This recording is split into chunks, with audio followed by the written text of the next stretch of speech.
Olá pessoal, tudo bem?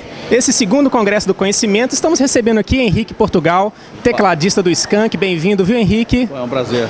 E ele vai falar uma palestra a respeito de toda banda é uma startup, mas vamos conversar um pouco mais sobre sustentabilidade. Henrique, você que já é um artista de sucesso e tem também esse ativismo sobre a sustentabilidade e também sobre a tecnologia.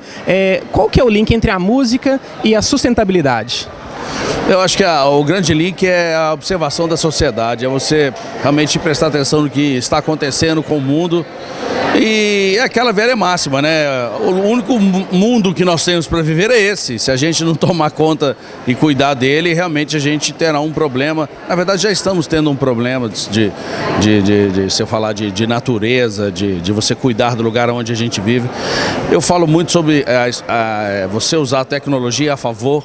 A tecnologia é uma ajuda que a gente tem. A gente não pode usar a tecnologia pura.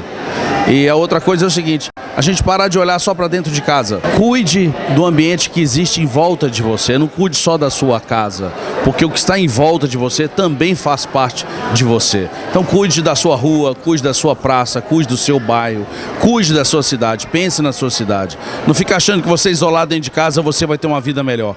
Eu acho que esse é o grande recado, talvez o grande mote das pessoas pensarem sobre o mundo e como viver melhor. Henrique, nos anos 90, anos 2000, muitas bandas de Minas, Skank, Pato Fu, Jota Quest, saíram daqui, fizeram sucesso nacional, internacional. Hoje nós vemos esse fenômeno com as startups. Quantas empresas surgiram aqui, hoje fazem sucesso também, viraram unicórnios. Minas, então, é um celeiro nesses dois campos, tanto na música como também nesse empreendedorismo? Essa história que eu falo que toda banda é uma startup é muito por causa disso, porque os problemas, a forma de se pensar, a forma de você trabalhar é a mesma. As startups eu acredito que estão bem melhores, porque existe mentoria, existe fundo de investimento, existem várias processos de validação, né? Validação econômica, validação do modelo econômico. Isso ajuda muito as startups. As pessoas que estão começando, que têm normalmente pouca informação, existe hoje todo um universo que trabalha em volta das empresas, que ajudam as empresas a se consolidar. Eu, pessoalmente, gostaria, que passei por uma banda independente, o Skank começou independente, gostaria que todo este processo que hoje existe, todo esse meio ambiente, né, que existe para as startups, que existisse também para os artistas. Mas eu tenho certeza que isso vai acontecer em breve.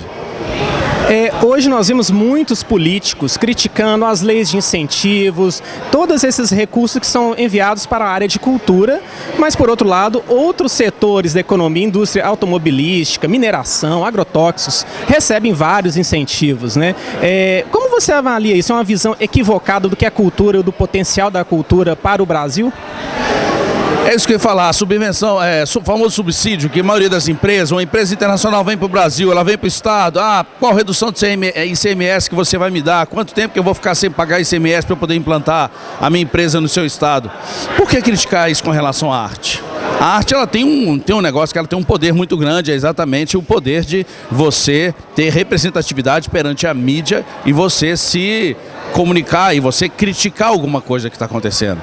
O grande problema que às vezes alguns governantes têm é conviver com a crítica, saber entender uma crítica. Então eu acho que eu vou fazer o meia-culpa do meio artístico, é o seguinte: ok, alguns artistas abusaram? Abusaram. Assim como algumas empresas abusaram e abusam com relação ao incentivo fiscal. Então eu acho que é o seguinte, é questão de deixar isso claro.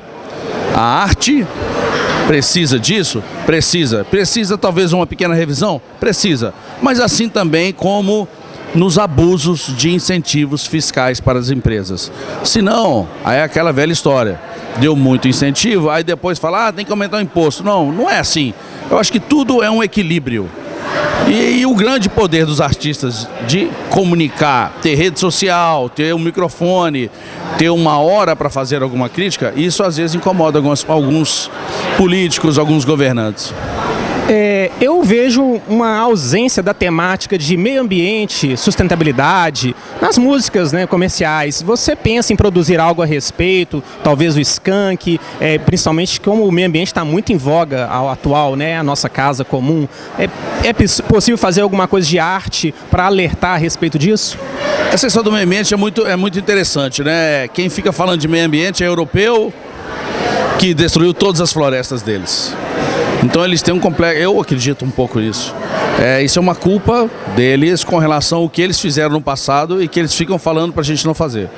E a outra grande história é o seguinte, existe um logo nos Estados Unidos que é assim, Farms Here e Forest There, que é aquela história, aqui nos Estados Unidos fazendas, nos outros países, florestas. Então, tipo assim, ok, preservação aqui não, deixa a gente trabalhar, preservação lá. Então, na verdade, essa é uma grande, fica sempre uma queda de braço com relação a esse tipo de coisa. Mas, o que eu penso e o que eu faço é o seguinte, nós temos que cuidar deste planeta, porque nós não temos outro. Então não adianta estragar tudo e depois chegar à conclusão, a gente devia ter melhorado e tal. Não. Tem que cuidar, tem que prestar atenção. E não é esperar aparecer alguma lei que possa fazer isso. Cada um de nós fazer a nossa parte, que eu acho que é o mais importante. Se cada um fizer a sua parte, tenho certeza que nós não teremos problemas no futuro. Porque afinal de contas, se nós temos filhos, eles vão precisar de água, eles vão precisar de terra, eles vão precisar de árvores. E nós é que temos que cuidar para que eles tenham isso no futuro. E esse que é o recado que você deixa aí para a nova geração? Cuidar da nossa terra, nossa casa comum? Olha, conselho é uma coisa muito difícil, mas o que eu penso é o seguinte, para essa geração mais nova, continuem tendo propósito em tudo aquilo que vocês fazem. Continuem pensando de forma plural em tudo que vocês fazem. Porque só assim a gente achará uma solução para o nosso futuro.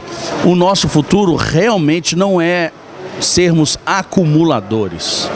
Essa história de você precisa ter, eu acho que a gente precisa... Vocês já mudaram isso. A minha geração é que tinha muito essa preocupação.